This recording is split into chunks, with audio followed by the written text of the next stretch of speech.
మొదలు పెడదాం.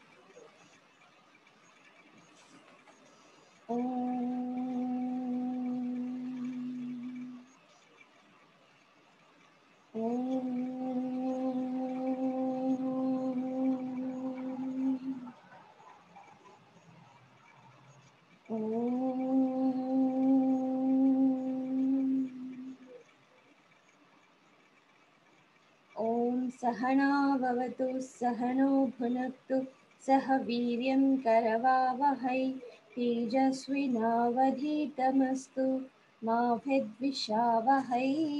ओम शांति शांति शांतिः. ओम गुरुर्ब्रह्मा गुरुर्विष्णुः गुरुर्देवो महेश्वरः गुरुरेव परं ब्रह्मा तस्मै श्री गुरवे नमः. ओम पार्थाय प्रतिबोधितां भगवता नारायणेन स्वयं व्यासेन ग्रथितां पुराणमुनिना मध्ये महाभारतम् अद्वैतामृतवर्षिणीं भगवतीम् अष्टादशाध्यायिनीम् अम्ब त्वामनुसन्नधामि भगवद्गीते भवद्वेषिणी. హరి ఓం. సో ఇప్పటి వరకు ఇంతకు ముందు భగవద్గీత అధ్యాయాలు ఎవరైతే విన్నారో వాళ్ళు కొన్ని పాయింట్స్ రివైజ్ చేసుకోండి. అండ్ దాంతోపాటు ఈరోజు మనం కంటిన్యూ చేయబోయే చాప్టర్ భగవద్గీత 5వ అధ్యాయం. ఓకే, ఒక్క నిమిషం. మనం 5వ అధ్యాయం కర్మ సన్యాస యోగం చూద్దాం. అందుకంటే ముందు జస్ట్ ఒక పాయింట్ ఏంటి అని అంటే, జనరల్గా చాలామంది అంటే మనం గృహస్థాశ్రమంలో ఉంటూనే కరెక్ట్గా ధర్మంగా జీవించాలి, దాంతోపాటు మనకి ఆధ్యాత్మిక అనుభవం ఏదైతే ఉందో, ఆధ్యాత్మిక జీవితం ఏదైతే ఉందో దాన్ని కూడా మన లైఫ్లోకి ఇంప్లిమెంట్ చేసుకోవాలి అని ఉంటుంది కదా. జనరల్గా ఏమనిపిస్తుంది అంటే, నేను ప్రపంచంలో ఉన్న ఇంకా సంసారం ఇదంతా ఉంది, ఈ ఆధ్యాత్మిక జీవితం ఎప్పుడు నేను జీవించేది, ఓ 40 సంవత్సరాల తర్వాత ప్లాన్ చేసుకుందాము, పిల్లలందరినీ పంపించేసి ఒక ఇల్లు కట్టుకొని ఏదో ఒక ఫామ్ హౌస్ తీసుకొని అక్కడ ప్లాన్ చేసుకుందాంలే, ఇప్పుడు అంతా కుదరదు అని అనుకుంటాం. కానీ ఇక్కడ మనకి భగవద్గీతలో ఒక్కొక్క శ్లోకంలో, ఒక్కొక్క చాప్టర్లో ఇది ఇప్పుడే ప్రాక్టికల్గా పాసిబుల్ అవుతుంది అనే విషయాన్ని ప్రూవ్ చేస్తూ ఉంటాడు కృష్ణుడు. సో ఏ ఏజ్ వాళ్ళకి, ఏ ప్రొఫెషన్లో ఉన్న వాళ్ళకి అన్నట్టు కాకుండా వాళ్ళకి, నువ్వు సైంటిస్ట్ అయినా సరే నీకు స్పిరిచువాలిటీ యూజ్ అవుతుంది, నువ్వు ఒక ఫార్మరా నీకు స్పిరిచువాలిటీ యూజ్ అవుతుంది, ఆ విధంగా చెప్పుకుంటూ వస్తాడు అనమాట. సో దాంట్లో ఒక పార్టే మనకి ఈ 5th చాప్టర్ కదా. అయితే ఇంకొకసారి ఏమనిపిస్తుంది అని అంటే, ఇవన్నీ వదిలేసి వెళ్ళిపోతే బెటర్ అండి, మనకి ఈ సన్యాసం తీసుకుంటే అయిపోతుంది, ఎన్ని రోజులు అండి ఇంకా ఈ కుటుంబంలో ఉండడం, ఇట్లాంటివి అనిపిస్తూ ఉంటాయి అన్నమాట. అయితే సన్యాసం అనేది బయట కనిపించేది అనుకుంటున్నామా, లేకపోతే లోపల స్థితి కోరుకుంటున్నామా అనేది వెరీ ఇంపార్టెంట్. సో ఆ టాపిక్ గురించి ఎక్స్ప్లెయిన్ చేయడంలో ఈ కర్మ సన్యాస యోగం మనకి యూజ్ అవుతుంది.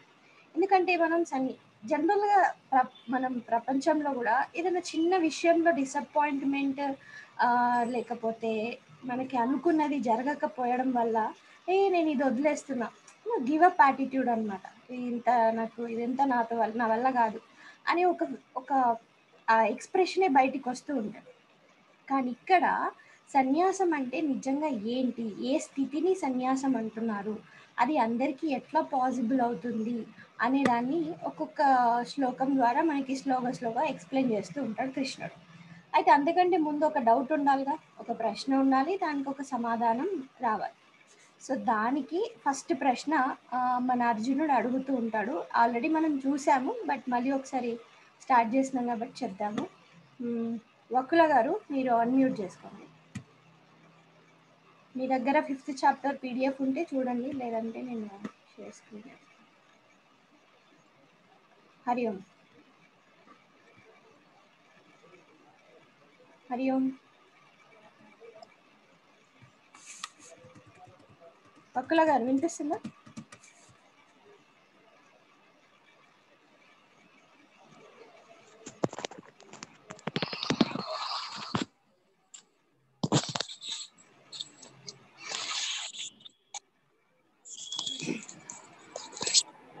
హరి ఓం. ఓకే, డిస్టర్బెన్స్ ఏదో ఉన్నట్టు. ఓకే, ఎవరు చెప్తారు? గీతమ్మ మీరు అన్మ్యూట్ చేసుకోండి.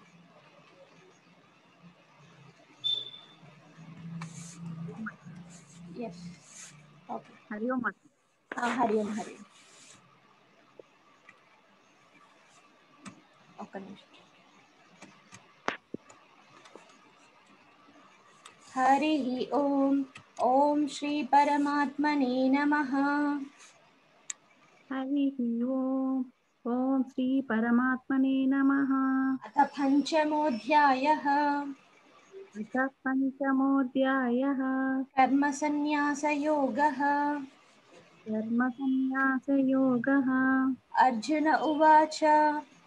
అర్జున ఉవాచ. సన్యాసం కర్మణాం కృష్ణ.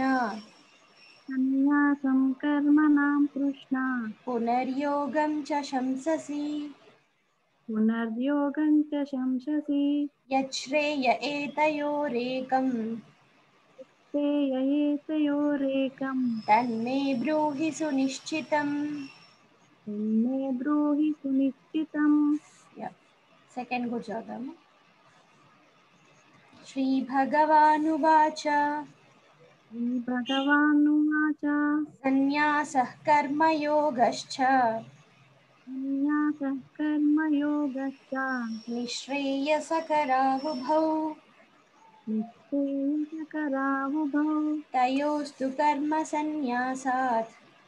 తయోస్తు కర్మ సన్యాసాత్. కర్మయోగో విశిష్యతే. కర్మయోగో విశిష్యతే. రైట్. సో మనకి ఇక్కడ అర్జునుడు ఫస్ట్ క్వశ్చన్ అడగడం జరిగిందనమాట. ఏంటి అని అంటే, కృష్ణ ఇంతకుముందు థర్డ్ అధ్యాయంలోనేమో కర్మయోగం చెయ్యాలి, కర్మయోగం గొప్ప గురించి చెప్పావు. తర్వాత 4వ అధ్యాయంలో జ్ఞానయోగం. ఓకే, సో జ్ఞానం ముందు తెలుసుకోవాలి. ఓకే, నేను కర్మలో ఏమవుతుంది అని అంటే, పని మనం ఒక భగవంతుడి కోసం, ఈశ్వరుడి కోసం చేసి అర్పించేస్తున్నాం. కర్మయోగం అవుతుంది. అప్పుడు మనం చేసే ప్రతి పని భగవంతుడి కోసం అర్పించినప్పుడు కర్మయోగం అవుతుంది. దెన్ దానికంటే గొప్పది ఏంటి అని అంటే, అసలు చేసేవాడిని నేనే కానే కాదు. ఓకే, నాలో నేను అహంకారం ఉంటే నేను చేస్తున్నాను అనుకుంటున్నా. బట్ అహంకారం వదిలేసి నేనెవరు, నేను ఆత్మస్వరూపాన్ని అని గుర్తించినప్పుడు అది జ్ఞానయోగం అవుతుంది. సింపుల్. ఓకే, సో ఇవి రెండు నువ్వు థర్డ్ ఫోర్త్ చాప్టర్లో చెప్పేసినావు కదా. మరి అన్నిటికంటే గొప్పది జ్ఞానమే కదా, జ్ఞానం తెలుసుకోవడం కదా. మరి అందులోకి వెళ్ళిపోతే అయిపోతుంది కదా. జ్ఞానయోగం పాటిస్తూ నేను సన్యాసం తీసుకుంటే అయిపోతుంది కదా అని ఆయన డౌట్ అనమాట. సో అదే హైయెస్ట్ ఉన్నప్పుడు అదే చేయొచ్చు కదా, మరి ఇంకొకటి ఎందుకు చేయమంటున్నావు? నాకు కన్ఫ్యూజన్ అవుతుంది. ఈ రెండిట్లో ఏది గొప్ప, ఈ రెండిట్లో ఏది నేను సెలెక్ట్ చేసుకోవాలి అని కదా. ఇప్పుడు ఒకటి బాగాలేదు, ఒకటి బాగుంది అని అంటే డెఫినెట్గా అందరు బాగున్నదాన్ని సెలెక్ట్ చేసుకుంటారు. కానీ రెండు బాగున్నాయి అని అంటే, ఓ రెండు బాగున్నాయి, రెండు నచ్చినాయండి, ఇందులో ఏది తీసుకోవాలి అని డౌట్ వస్తాగా.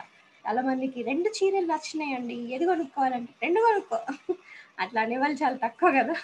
సో ఇందులో కృష్ణ, నేను ఏ మార్గం ఎంచుకోవాలి, ఏది నేను సెలెక్ట్ చేసుకోవాలి, నాకు ఏది కరెక్ట్ అనేది అర్జునుడు అడుగుతున్నాడు. దాన్ని ఏమంటున్నారంటే ఫస్ట్ శ్లోకంలో, సన్యాసం కర్మణాం కృష్ణ పునర్యోగం చ శంససి. ఓకే, సో నువ్వు ఇంతకుముందు కర్మయోగం అన్నావు, కర్మ సన్యాస యోగం అన్నావు. ఈ రెండింటిలో యత్ శ్రేయ, శ్రేయస్ అంటే ఏది గొప్పది, ఈ రెండిట్లలో ఏతయోహో ఏది గొప్పది నాకు, తన్మే బ్రూహి సునిశ్చితం, నువ్వే ఒకటి నిశ్చయంగా డిసైడ్ అయ్యి నాకు చెప్పు అనేదని అంటున్నారు. ఇక్కడ ప్రతిసారి కర్మయోగం అంటే మనం గుర్తుంచుకోవాలి ఏంటి అని అంటే, మనం చేసే పని భగవంతుడికి అర్పించాలి. ఈ దాంతోపాటు ఫలితం ఏదొచ్చినా యాక్సెప్ట్ చేయాలి. ఊరికే మనం చేసే పని గురించే కాదు ఇక్కడ మాట్లాడాలి. కర్మ ఫలితం కూడా భగవంతుడు ఇస్తున్నట్టే భావించాలి. ఈరోజు ఒక పని చేసినా మన క్యాలిక్యులేషన్స్ వేరుంటాయి కదా, బట్ భగవంతుడి క్యాలిక్యులేషన్స్ వేరుంటాయి. అది మనం గుర్తుంచుకున్నాం అనుకోండి, సింపుల్ లాజిక్, మనం ఎక్కడ డిప్రెషన్లోకి వెళ్ళిపోం. ఇప్పుడు సపోజ్ మనం మంచి వంట చేస్తాం, అందరు మెచ్చుకోవాలి అని చేస్తాం, బట్ క్యాలిక్యులేషన్స్ మారిపోతాయి.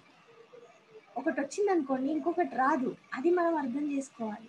అంత మన అకౌంట్లోనే ఉంటుంది, బట్ ఏ టైంకి ఏది డిపాజిట్ అయింది, విత్డ్రా అవ్వాలి అనేది మన చేతిలో లేదు. దాన్ని భగవంతుడు అంటున్నారు. మరి మనకు అనుకూలంగా ఎలా మలుచుకోవాలి అంటే, మనకు అనుకూలంగా మలుచుకోవడం కాదు, మన చేతిలో అది లేదు అనే విషయాన్ని పూర్తిగా మనం యాక్సెప్ట్ చేయడమే భగవంతునికి మనం సరెండర్ అవ్వడం. ఓకే, ఇప్పుడు కంపెనీ ఉంది, పెద్ద కంపెనీ ఉంది, దానికి 20 బ్రాంచెస్ ఉన్నాయి. 20 బ్రాంచెస్లో డిఫరెంట్ మేనేజర్స్ ఉంటారు. ఆ మేనేజర్స్కి ఇంకా చిన్న మేనేజర్స్, దాంట్లో టీమ్స్, దాంట్లో టీమ్ లీడర్స్, మళ్ళీ అక్కడ ఒక టీమ్ లీడర్ కింద మనం వర్క్ చేస్తున్నాం. ఓకే, సో మనం ఏం చేయాలి అనేది మన చేతిలో ఉంది, బట్ ఆ హెడ్ ఆఫ్ ద కంపెనీ ఏం డిసైడ్ చేయాలి అనేది మన చేతిలో లేదు. బట్ మనం మంచి చేస్తే head of the company rules and రెగ్యులేషన్స్లో ఇంత పని చేసిన వాడికి ఇంత బోనస్ అని పెట్టినప్పుడు మనకు వస్తుంది. ఇక్కడ మన రోల్ మనం గుర్తుంచుకున్నప్పుడు కర్మ ఫలితం రెండు, మన కర్మ మన చేతిలో ఉంది ఎలా చెయ్యాలి అనేది, ఫలితం మన చేతిలో లేదు. ఇది యాక్సెప్ట్ చేసిన వాడు ఎవరైతే ఉన్నాడో వాడు గొప్పవాడు.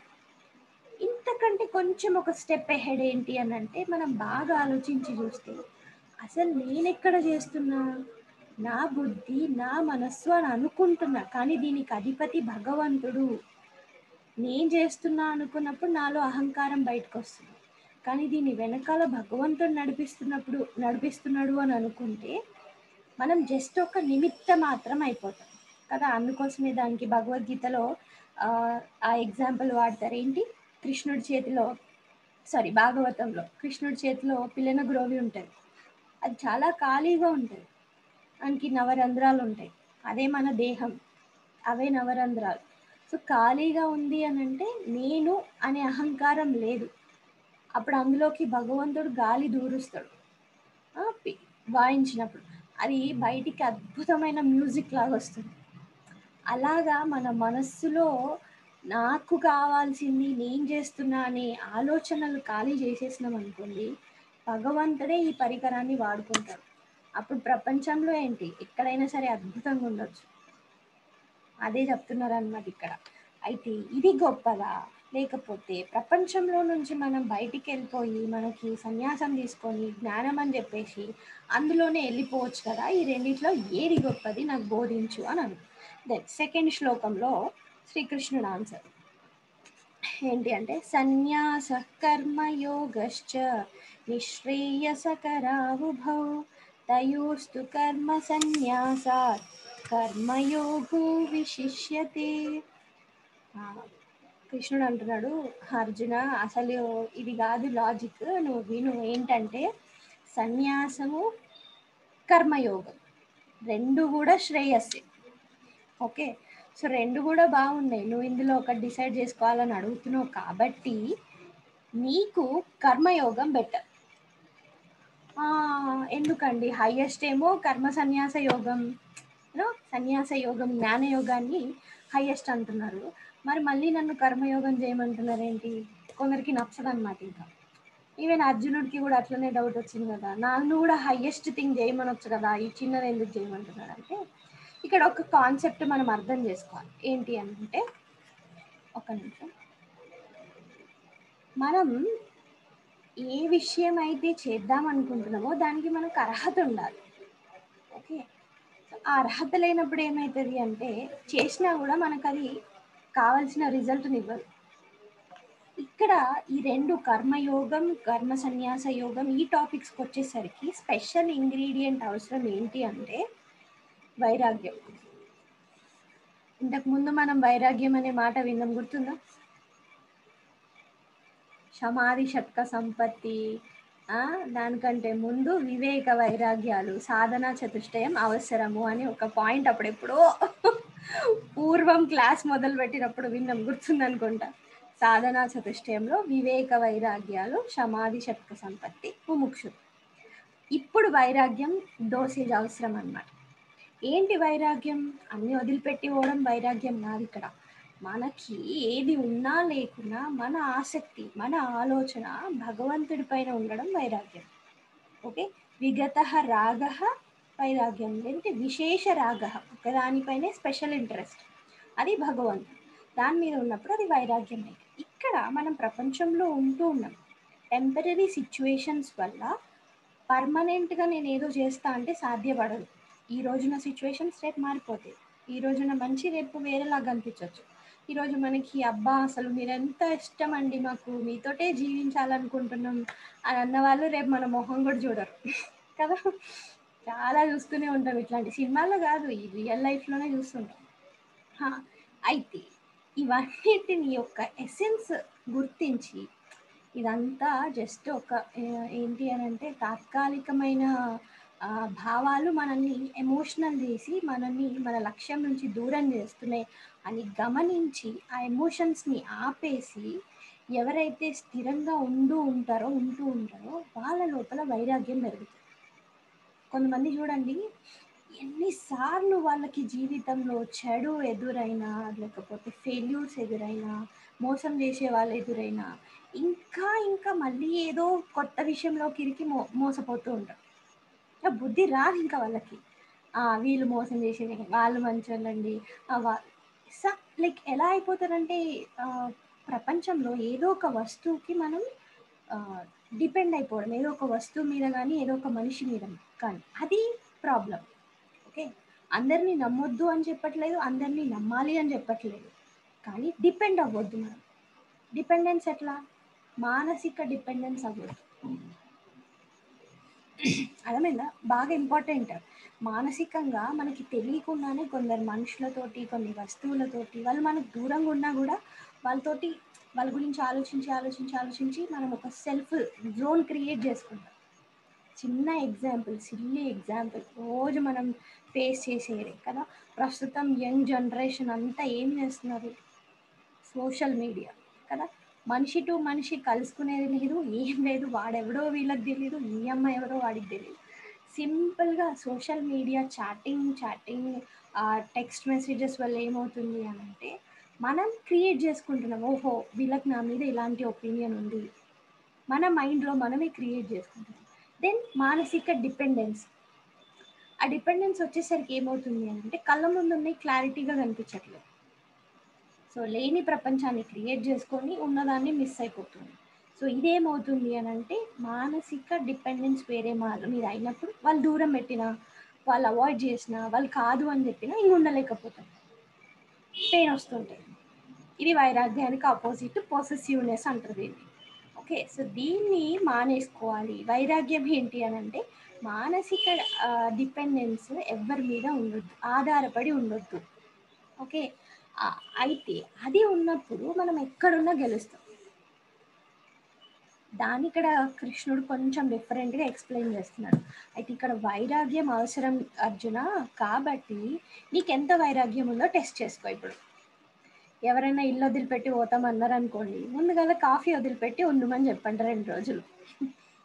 ఓకే, ఒక జోక్ చెప్పేవాళ్ళు అనమాట స్వామీజీ, గురుజీ వాళ్ళు. ఏంటి అని అంటే వాళ్ళ హస్బెండ్ వచ్చి, చిచి నీ వల్ల నాకు ఇంట్లో ప్రశాంతత లేకుండా పోతుంది, నేను ఇల్లు వదిలిపెట్టి వెళ్ళిపోతా అని అంటే వాళ్ళ ఆవిడ, సరే మస్తు చూసినాం కానీ సరే వెళ్ళు అని అంటే, పోతావు కానీ ముందుగా ఒక టీ పెట్టు, తాగేసి వెళ్ళిపోతా అని అన్నాడంట కదా.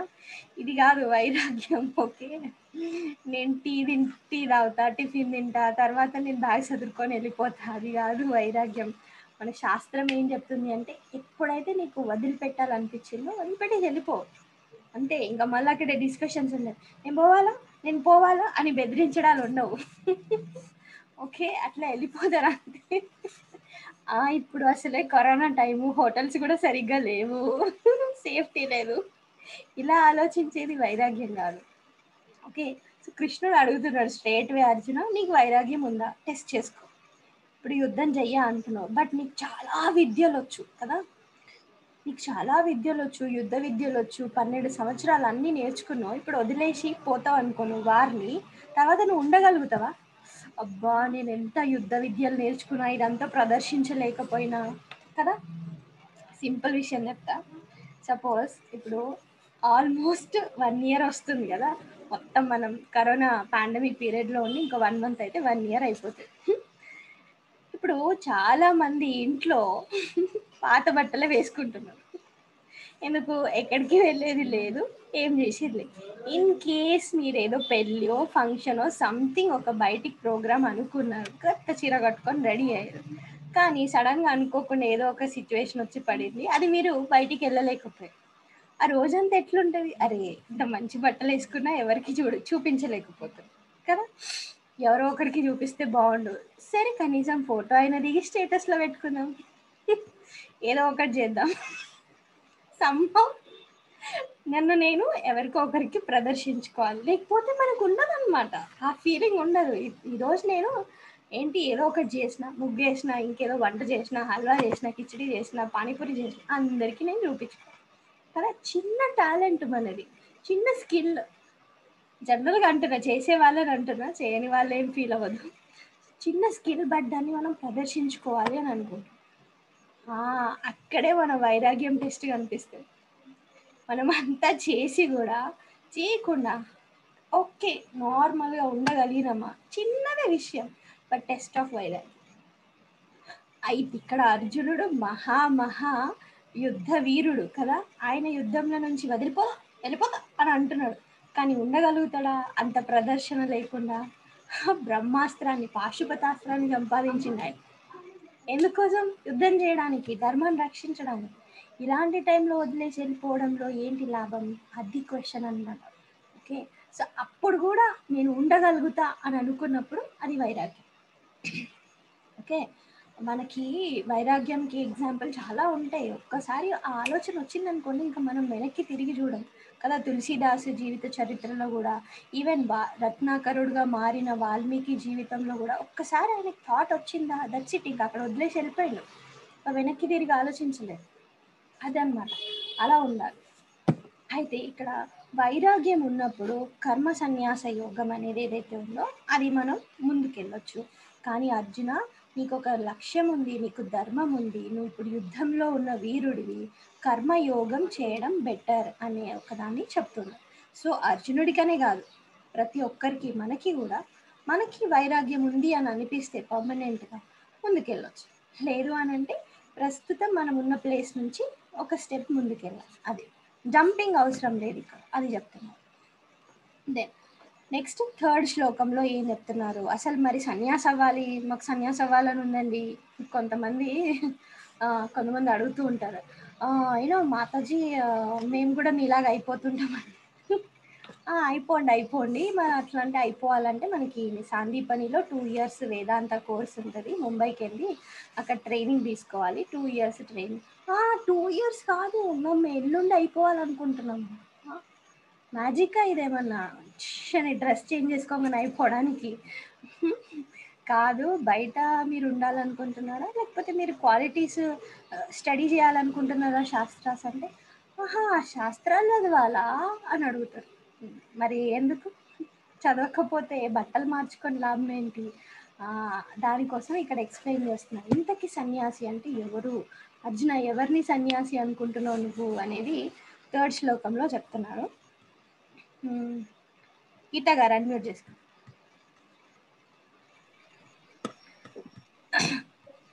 3వ శ్లోకం. జ్ఞేయస్స నిత్య సన్యాసి యో న ద్వేష్టి న కాంక్షతి నిర్ద్వంద్వో హి మహాబాహో సుఖం బంధాత్ ప్రముచ్యతే. 4th సాంఖ్యయోగౌ పృథక్ బాలాః ప్రవదంతి న పండితాః ఏకమప్యాస్థితః సమ్యక్ ఉభయోర్విందతే ఫలం. ఉమ్. ఇక్కడ కృష్ణుడు చెప్తున్నాడు ఏంటి అని అంటే, అర్జున నువ్వు సన్యాసి అని ఎవరిని అనుకుంటున్నావు, అసలు దానికి నేను ఒక చిన్న లాజిక్ ఫార్ములా ఇస్తా విను అని అంటున్నాడు. ఏంటి అంటే, జ్ఞేయస్స నిత్య సన్యాసి. ఎవరు నిత్య సన్యాసి? టెంపరీ సన్యాసి కాదు, అట్లా వన్ డే సన్యాసి, వన్ డే చీఫ్ మినిస్టర్ లాగా, వన్ డే ప్రైమ్ మినిస్టర్ లాగా వన్ డే సన్యాసి కాదు, నిత్య సన్యాసి. ఎల్లప్పుడూ సన్యాసి ఎవరు అని అంటే, సహా ఎవరైతే నా ద్వేష్టి నా కాంక్షతి, ఎవరైతే ద్వేషించరో, ఏది ద్వేషించకుండా ఉంటారో, ఎట్ ద సేమ్ టైం ఏది కాంక్షించకుండా, ఏది కోరుకోకుండా ఉంటారో, సహ నిత్య సన్యాసి. సింపుల్. ఇప్పుడు ఎవరైతే సన్యాసం కావాలనుకుంటున్నారో ఇదే లాజిక్, తీసేసుకోండి ఇంకా. ఇంట్లో కూడా ఇంకెప్పుడైనా సరే ఎట్లా నేను సన్యాసి అయిపోతా అని అంటే ఇంకెవరిని కన్సిడర్ చేయాల్సిన అవసరం లేదు. 5th చాప్టర్లో కృష్ణుడు చెప్పేసింది, ఎవరికి ఏ కోరికలు లేవో, ఎవరిని ద్వేషించకుండా ఉంటున్నారో అదే సన్యాస స్థితి. సన్యాసి అనేది ఒక పోస్ట్ కాదు, ఒక పదవి కాదు, ఒక స్థితి, ఒక స్థితి అది. ఆ, నిర్ద్వంద్వ. ఇంకొకటి నిర్ద్వంద్వ అని ఒకటి చెప్తున్నాడు, ఏ రకమైన ద్వంద్వాలు లేకపోవడం, సుఖం దుఃఖం కష్టం నష్టం, వేడి చల్లదనం, ఇట్లా శరీరానికి కానీ మనస్సుకి కానీ మాన అవమానాలు బుద్ధికి కానీ ఏ ద్వంద్వాలు చూడని వాడు. ద్వంద్వాలు ఎట్లా చూడకుండా ఉంటాడండి? రాయా రప్పనా ఏంటి? సన్యాసికి బుద్ధి లేదా, పని చేయట్లేదా, కోమాలోకి వెళ్ళిపోయిందా? No no no no no. సన్యాసి అంటే ద్వంద్వాలు కనిపించట్లేదు అని అంటే ఆయన ఉద్దేశంలో ఉన్నదంతా ఒకటే, అదే ఆత్మస్వరూపం, అదే నా స్వరూపం. నేను సెకండ్ ఎక్కడ నుండి వచ్చింది ఇంకా? అది ఇక్కడ అర్థమైంది లాజిక్. సో ఇక్కడ మహాత్ములు కానీ, మన భారతదేశ చరిత్రలో మహాత్ములు కానీ, గొప్ప గొప్ప సాధువులు కానీ, వాళ్ళందరి వల్ల మనకు శక్తి వస్తుంది. ఎట్లా అంటే వాళ్ళు ఉన్న స్థితి ఏదైతే ఉందో, వాళ్ళు ఆ స్థితి, ఆ అనుభవం, ఆ పాజిటివ్ వైబ్రేషన్స్ని మిగతా వాళ్ళకి పంపిస్తున్నారు. ఒక గురు పరంపర ఎట్లా ఫామ్ అవుతుంది అంటే, ఒక గురువు ఆ స్థితిలో ఉండి శిష్యుల్ని కూడా ఆయన జ్ఞానంతో మెలకువ చేస్తున్నారు, పవర్స్ తోటి మ్యాజిక్స్ తోటి కాదు, ఆ జ్ఞానమే పాస్ అవుతూ ఉంది. ఆ జ్ఞాన స్థితి ఏదైతే ఉందో అది సన్యాస స్థితి అర్జున. సో నువ్వు సన్యాసి అవ్వాలి అని అనుకుంటే జస్ట్ పేరు కోసం కాదు, నీ స్థితి మార్చుకో. ఏంటి స్థితి? ఏ కోరికలు లేకుండా ఉండడం, ఏ ద్వేషాలు లేకుండా ఉండడం, దట్స్ ఇట్. ఏ ద్వంద్వ భావం లేకుండా ఉండడం. అంత ఈజీయా సన్యాసి అవ్వడం? ఒకటే మాట కానీ అందులోనే జీవితం మొత్తం ఉంది. ఒక రోజు ట్రై చేయండి, ఒకరోజు ఏ కోరిక లేకుండా, ఏ ద్వేషం లేకుండా. మేబీ ద్వేషం లేకుండా మన ఇంట్లోనే మనం ఉంటే, ఎవరితో మాట్లాడకపోతే ద్వేషం రాదు కాబట్టి ఉంటాం కావచ్చు. కానీ కోరిక వస్తుంది ఏమని, ఈ రోజంతా నేను సన్యాసిలాగా ఉన్నా, దీనికి ఏంటి ఫలితము అని కదా. మంచి కోరికనే. అరే నేను కొంచెం కొంచెం మారిపోతున్నా, ఈ సబ్జెక్ట్ అంతా విని నా లోపల ఉత్తమ గుణాలు బయటికి వస్తున్నాయి, దీనివల్ల నేను మెల్లగా మెల్లగా గొప్పదాన్ని అయిపోతా. ఇది సత్వమైన కోరికనే, బట్ అది కూడా మనల్ని బంధిస్తుంది. సన్యాసి లెవెల్లో అది కూడా లేదు, అది అట్లా ఉండిపోయింది అంతే. అందుకోసమే కృష్ణ చెప్తున్నాడు 4th దాంట్లో, సాంఖ్యయోగౌ పృథక్ బాలాః ప్రవదంతి న పండితాః ఏకమప్యాస్థితః సమ్యక్ ఉభయోర్విందతే ఫలం. అయినా అర్జున ఒక విషయం నేను, కర్మయోగం కానీ కర్మ సన్యాస యోగం కానీ రెండు వేరు వేరు కాదు. బాగా ఆలోచిస్తే ఇదొక చాప్టర్ అదొక చాప్టర్ లా కనిపించినా కూడా రెండు ఒకటే, ఒకటే రోడ్డుకి రెండు పేర్లు పెట్టినట్టు. ఇక్కడ వరకు ఒక పేరు, దాని తర్వాత ఒక పేరు, బట్ రోడ్ అంతా ఒకటే. సో జర్నీ ఒకటే కానీ డిఫరెంట్ నేమ్స్ మెన్షన్ చేస్తున్నారు. ఎవరో చిన్న చిన్న పిల్లలు, అంటే చిన్నపిల్లలు అంటే ఇక్కడ శాస్త్రం అర్థం కాకుండా ఉన్న వాళ్ళు వీటిని రెండుగా అనుకుంటారు. బట్ ప్రవదంతి నా పండితాహ, పండితాహ అంటే ఇక్కడ ఎవరికైతే జ్ఞానం ఉందో వాళ్ళు దీన్ని వేరు వేరు అనుకోరు అనేదాన్ని చెప్తున్నాడు అనమాట. ఇప్పటి వరకు దీన్ని వేరేగా అనుకున్నారు కానీ కర్మయోగమే కంప్లీట్గా చేసినప్పుడు కర్మ సన్యాస యోగం లాగా మారిపోతుంది.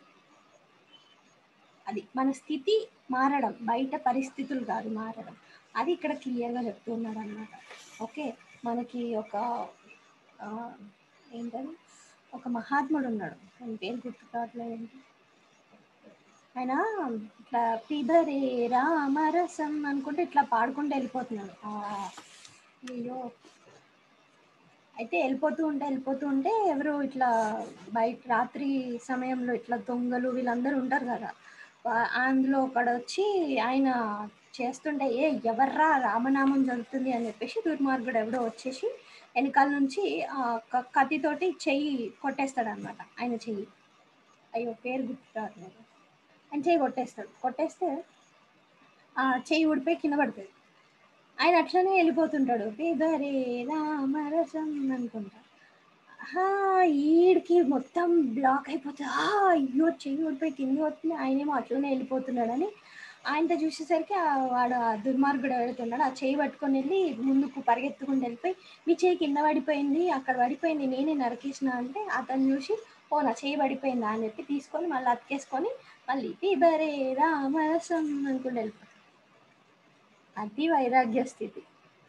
శరీరంతో ఏమాత్రం తాదాత్మ్యం లేదు, ఏమాత్రం శరీరంతో తాదాత్మ్యం లేదు. శరీరానికి ఏమవుతుంది, ఏం అవ్వట్లేదు, నేను ఎట్లున్నా, నేను ఎక్కడున్నా, నేను ఎందుకున్నా, అది కాదు అసలు. అది కంప్లీట్ వైరాగ్య స్థితి. అది ఆ గొప్ప మహాత్ముడి స్థితి అది. అయితే అంతవరకు మనకి పాసిబిలిటీ లేదు కాబట్టి మనం పని చేస్తూ ముందుకెళ్ళాలి. పని చేస్తూ భగవంతుడికి అర్పిస్తూ నేను కాదు చేసేది, నా ద్వారా సేవ చేపిస్తున్నాడు లోకానికి అని అనుకుంటూ ముందుకెళ్ళినప్పుడు మన మనస్సు శుద్ధమవుతూ వస్తుంది. దెన్ మనకి ఆ మహాత్ముడు అని అనుకుంటున్నాను చూడండి, ఎవరు సడన్గా మహాత్ముడు కాలేరు. అలా మనస్సు శుద్ధం చేసుకున్న స్టేజ్ ఒకటి ప్రతి ఒక్కరికి ఉంటుంది. సో మనం కూడా అట్లాగా స్టెప్స్ ముందుకు వెళ్తాం. బట్ ఒకేసారి జంప్ చేయకుండా మనం ఇప్పుడు ఏ ప్లేస్లో ఉన్నాం, దాని నుంచి ఎట్లా ముందుకెళ్ళాలి అనేదాన్ని గమనించుకుంటూ ఎవరిది వాళ్ళు సాధన చేసుకుంటూ ముందుకెళ్ళాలి. సో దానికి ఇక్కడ సన్యాసి లక్షణాలు చెప్తూనే సాధకుడు ఎట్లా ఉండాలి అనేది కొన్ని శ్లోకాల ద్వారా మనకి ఈ 5వ అధ్యాయం అంతా అందిస్తూ ఉంటాడు. చాలా బాగుంటుంది, ఈజీ మనకి. అట్లాగా ఈజీగా ముందుకు వెళ్ళిపోదాం. మిగతాదేంటో రేపు చూద్దాం. ఓకే, హరి ఓం శాంతి శాంతి శాంతి. హరి ఓం శ్రీ గురుభ్యో నమః. హరి ఓం.